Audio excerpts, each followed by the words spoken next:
नमस्कार दोस्तों, कैसे हैं आप लोग? देखिए दोस्तों, आप यहाँ पे इकोनॉमिक्स टाइम्स की आर्टिकल्स पढ़ पा रहे हैं कि Afghan diplomats refuses to stand for Pakistan anthem at Peshawar event. देखिए बेसिकली हुआ ये था कि एक इवेंट हो रहा था, ठीक है? और इवेंट में आप जैसे भी देखते हैं, कोई भी इवेंट होता है, गवर्नमेंट के द्वारा कराया जाता है या कुछ भी कराया जाता है, तो एक बार नेशनल एंथम बजा दिया जाता है, ठीक है? अब हुआ ये कि वहां पे दो अफगान के डिप्लोमेट्स भी आए थे, ठीक है? दो अफगानी डिप्लोमेट्स आए थे और जो पाकिस्तान का नेशनल एंथम बज रहा था, तो सारे लोग खड़े थे, देख रहे हैं आप यहाँ पे सारे लोग खड़े थे, लेकिन अफगान के डिप्लोमेट्स बैठे रह गए और इसी बात पे पूरी तरीके से बवाल मच गया। बवाल यहाँ तक मच गया कि अदर कंट्रीज के लोग क्रिटिसाइज करने लगे कि देखिए यहाँ पे लोग खड़े हैं, लेकिन सरेआम बेइज्जती कर दी एक अफगान के दो लोगों ने, ठीक है? बेसिकली बात समझते हैं हुआ क्या था। हुआ ये था कि एक ऑफिशियल इवेंट था पेशावर के अंदर, ठीक है? और वहां पे आए थे कंसोल जनरल, ठीक है? जो कि आप बोले तो दूतावास के अंदर जो एम्बेसडर होता है, जो अदर कंट्री को रिप्रेजेंट करता है, वो था। तो इनको महावाणिज्य दूत बोलते हैं, ठीक है? तो ये दोनों गए थे, ठीक है? महावाणिज्य दूत, ये तो डिप्टी थे और एक ये एम्बेसडर थे, एम्बेसडर के डिप्टी, और दोनों साथ में गए हुए थे। तो यहाँ पे ये हुआ था कि बर्थडे ऑफ प्रॉपर मोहम्मद, जो प्रॉपर मोहम्मद थे, उनका बर्थडे का सेलिब्रेशन कुछ किया जा रहा था, कोई इवेंट था, जहाँ पे ये दोनों गए हुए थे, शकीर एंड इस डिप्टी।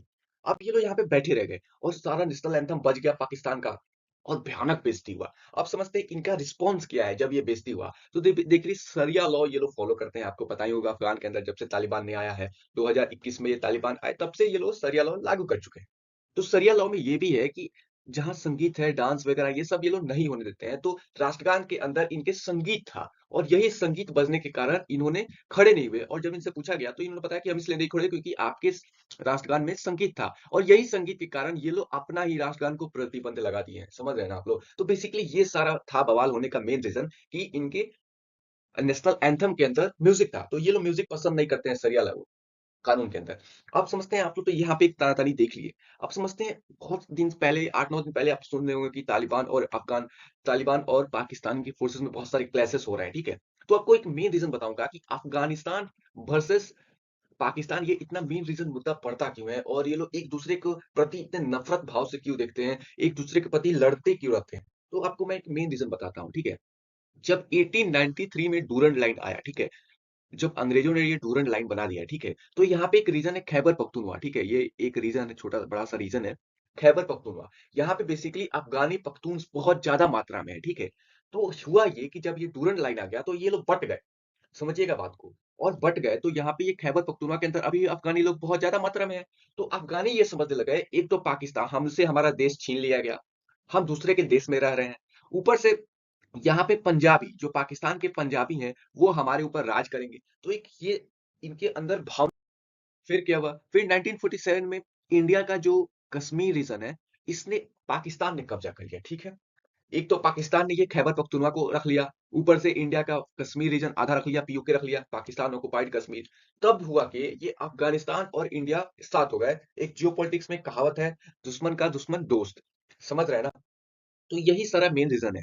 जब पाकिस्तान ये खैबर पख्तूनख्वा रख लिया, ये यहाँ पे ये रहा पीओके रख लिया, तो मेन रीजन यही था कि दुश्मन का दुश्मन दोस्त होता है, और एक ये रीजन समझ सकते हैं, आप मान सकते हैं, तब से ये लोग एक दूसरे के लिए लड़ने मरने के तैयार रहते हैं। फिर 1947 में ये सारा चीजें हो गया। फिर कुछ 3 साल बाद ही 1950 में इंडिया और अफगानिस्तान ने ट्रीटी ऑफ फ्रेंडशिप साइन कर लिया। तब से ये देशों का, ये दोनों देश बहुत अच्छे तरीके से बढ़ पा रहे हैं, आगे बढ़ रहे हैं। लेकिन हुआ क्या? एक और दो और पॉइंट समझिए। एक और पॉइंट ये है कि इंडिया और अफगानिस्तान का जो इतना रिलेशन गहरा होता है, उसके अंदर दो रीजन है। पहला तो ये क्रिकेट है। यहाँ तक इंडिया ने बाकायदा ग्रेटर नोएडा का जो ग्राउंड है, स्टेडियम है, उसको बाकायदा होम ग्राउंड है ये, ठीक है? होम ग्राउंड ऑफ अफगानिस्तान बोला जाता है। यहाँ पे कोई भी सारे देश यहीं पे आके खेलते हैं। अफगानिस्तान के पास अपना स्टेडियम नहीं है, तो इंडिया ने इसको गिफ्ट कर दिया है कुछ दिनों तक। और एक और रीजन है, फिल्म, बॉलीवुड। तो बॉलीवुड और क्रिकेट की वजह से इंडिया और अफगानिस्तान में इतना अच्छा बॉन्ड है। एक और रीजन मैं आपको बताता हूँ। जब 2021 में तालिबान ने अफगानिस्तान को टेक ओवर किया, फिर भी इंडिया ने इसको हेल्प किया एज अ टेररिस्ट नेशन होने के बावजूद। 27 टन रिलीफ मटेरियल भेजा, 50,000 मैट्रिक टन गेहूं भेजा। उस समय पे ये गेहूं भेजा था जब कोई देश, no country is going to help Afghanistan at that moment, India has help Taliban. समझ रहे हैं ना आप लोग? उस समय 40,000 लीटर ऑफ पेस्टिसाइड्स, जो फर्टिलाइजर होते हैं, पेस्टिसाइड्स होते हैं, उस समय उस टाइम पे भेजा। 300 टन मेडिसिन भेजा, दवाइयां भेजा, 1.5 million dose of Covid vaccine भेजा। तो इंडिया हर टाइम अफगानिस्तान का हेल्प करता है, और यही रीजन है कि कोई भी सरकार हो, तालिबान हो या कोई भी सरकार हो, इंडिया के साथ वो अपना रिलेशंस अच्छे रखता है और यही सारा रीज़न्स है जो आपको मैंने 4-5 पॉइंट्स आपको बता दिए हैं। उम्मीद है ये सारा वीडियो आपको समझ में आया होगा। समझ में आया तो शेयर करिए, सब्सक्राइब करिए। जय हिंद।